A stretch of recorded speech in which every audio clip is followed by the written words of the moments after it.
doctor Jorge Rachid. Le damos la bienvenida, Jorge. Gracias, gracias a ustedes por invitarme. ¿Qué le parece lo que ha pasado el domingo? Bueno, en primer ¿Qué lugar... análisis hace? Bueno, creo que, en primer lugar, creo que he escuchado muchas tonterías. Entre los que perdieron, los que ganaron. Creo que lo más importante es la expresión del pueblo, siempre, que nunca se equivoca. Esto es un dato de la realidad. No vota bien cuando gana alguno y no vota mal cuando pierden otros, que es un facilismo de la política. Y me parece que el resultado global de lo que pasó el domingo próximo pasado tiene varias lecturas. La primera de ellas es que reinstala la política en la Argentina. Y digo que reinstala los ejes políticos. Y esta es una preocupación de muchos, creo que por lo menos aquellos que están analizando el devenir, frente a una nueva apuesta de los hechos individuales. Hoy ya hay 6 candidatos a presidente del 2011. Y en realidad creo que lo que nos tiene que preocupar a todos los hombres de la política, los que militamos en el peronismo fundamentalmente, nos tiene que preocupar quizás mucho más los 10 millones de pobres y los indigentes y la gente, y las carencias que tenemos de un proceso político que acumuló en los últimos 7 años, que hizo cosas que estaban muy bien, que puso barreras a un retroceso hacia el neoliberalismo, y yo creo que esas barreras hay que mantenerlas. Y en ese análisis digo si en realidad el pueblo argentino votó contra una forma de ejercer la política y una forma de ejercer la conducción del Estado, o votó, por ejemplo, contra la reinstalación de los convenios colectivos de trabajo o contra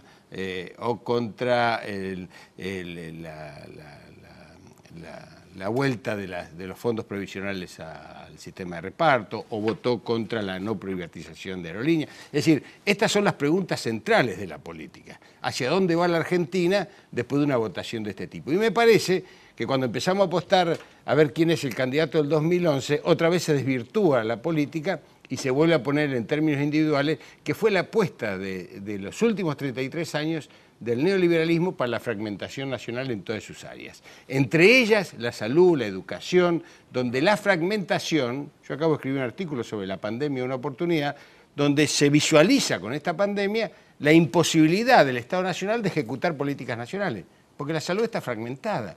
Y vos, Abelín, sos médico como yo y sabés que se ha dicho que se ha federalizado la salud cuando en realidad se ha provincializado la salud. Entonces las provincias pobres tienen menos capacidad de respuesta que las provincias que tienen recursos petroleros. Provincializado sin recursos. Y sin recursos. O sea que se ha trasladado un problema en vez de descentralizar una política.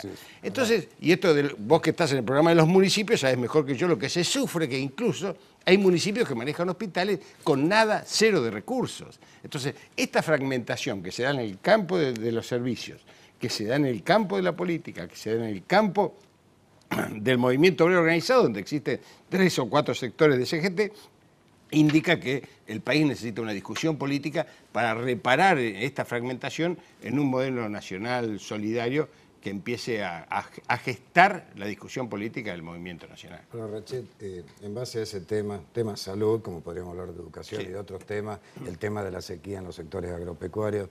A ver, creo que hay un debate que ya comenzó esta semana, todavía no se observa en superficie, pero sí estoy seguro que estuvo como parte presente fundamental en las comunicaciones telefónicas y en los encuentros que ya todos los gobernadores y los jefes regionales que han ganado en los últimos comicios están charlando. Y es un solo tema.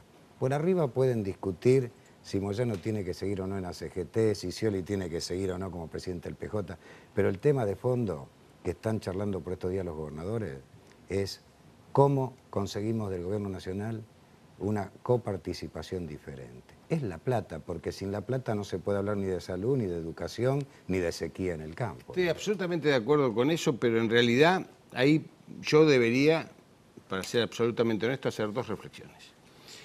La primera de ellas, es verdad que es el dinero, quien gobierna necesita tener recursos previsibles para proyectar en el marco estratégico un proceso de desarrollo. También es cierto que en los últimos 33 años de neoliberalismo, y yo remarco esto, el eje del poder económico se transformó en el eje totalizador de la política. Y esto ha llevado a niveles de corrupción muy fuertes, Pero muy también, altos. Por supuesto, por supuesto. No, El que no, maneja el dinero tiene el poder. Bueno, entonces, fíjense ustedes que incluso hay personajes que surgen de la noche a la mañana en fuerza del dinero. Alguna vez uno tendrá que pensar si todo es el poder del dinero, el cartel de Medellín va a estar gobernando la nación argentina, porque son los que más dinero tienen, o los que trafican armas. Si el dinero es todo, entonces me parece que algunos hombres que pensamos en una sociedad más justa, en la construcción, porque en realidad, ¿quién es el ordenador social? Acá la discusión es quién ordena socialmente. ¿Quién ordena socialmente? ¿El Estado presente o el Estado ausente en función de las presiones del dinero? Yo he leído en estos últimos días una muy buena propuesta de algunos sectores, tanto del peronismo como que dicen hay que bajar las retenciones. Perfecto, hay que bajar las retenciones. Bajemos las retenciones, que fue un tema de discusión. Bueno, las retenciones, ¿cuánto aportan, digamos, al mantenimiento de esto que estamos hablando hoy con hospitales colapsados? Por ejemplo, ¿cuánto aportan al sistema público de educación? ¿Cuánto aporta?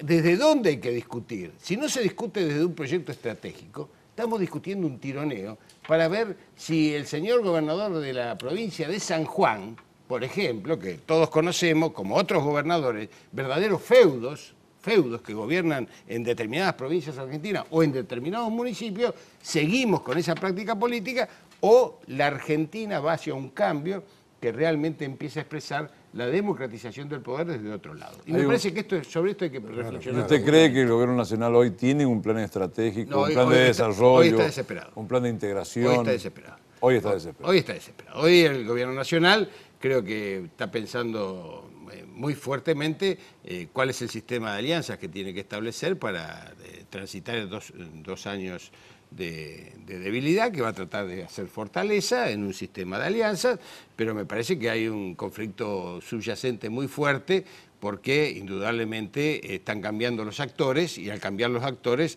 hay desplazamientos de actores. Y me parece que esto se va a ver en la política en los próximos tiempos de manera muy aguda y yo espero realmente que la oposición, los sectores más serios que vienen de la política, que reivindican el hecho histórico como el radicalismo, como el mismo Pino Solana, como los sectores que históricamente han militado en el peronismo, empiecen a establecer puentes sobre los cuales empecemos a discutir Pero cuál es la idea de para eso nación. debe existir un diálogo convocado desde el propio gobierno Yo nacional. creo que ese diálogo va a ¿Cree existir. que están dadas las condiciones, las circunstancias para que esto se produzca? Yo creo que el voto del pueblo forzó eso.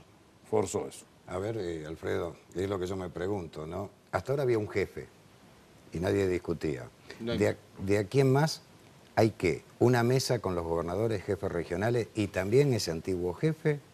Yo creo que lo mejor que le puede pasar al peronismo es ir a un proceso interno donde se discuta el debate de las ideas. No es lo mismo, yo creo que no se puede ser peronista y neoliberal al mismo tiempo. Esto es una definición mía, pero yo estoy dispuesto a confrontarla y a compartirla en el espacio político, pero yo hoy como peronista no tengo partido donde ir a Personajes discutir esto. importantes del justicialismo están pidiendo justamente eso. Sí, O sea, sí, que no sí, se lo yo considere yo a Scioli comparto. que haya En realidad hay que considerar a todos. Yo una creo que, discusión profunda y abierta dentro del Abelín, justicialismo. creo que el eje es, y después sobre todo de este voto del pueblo, porque uno tiene que aprender, y creo que yo lo vengo planteando en mis documentos desde hace mucho tiempo, pero en realidad me parece que además de sembrar la idea de que la Argentina tiene que tener un proyecto estratégico y tiene que tener políticas de Estado, además de eso lo tenemos que plantear con mucha humildad y sin rencor.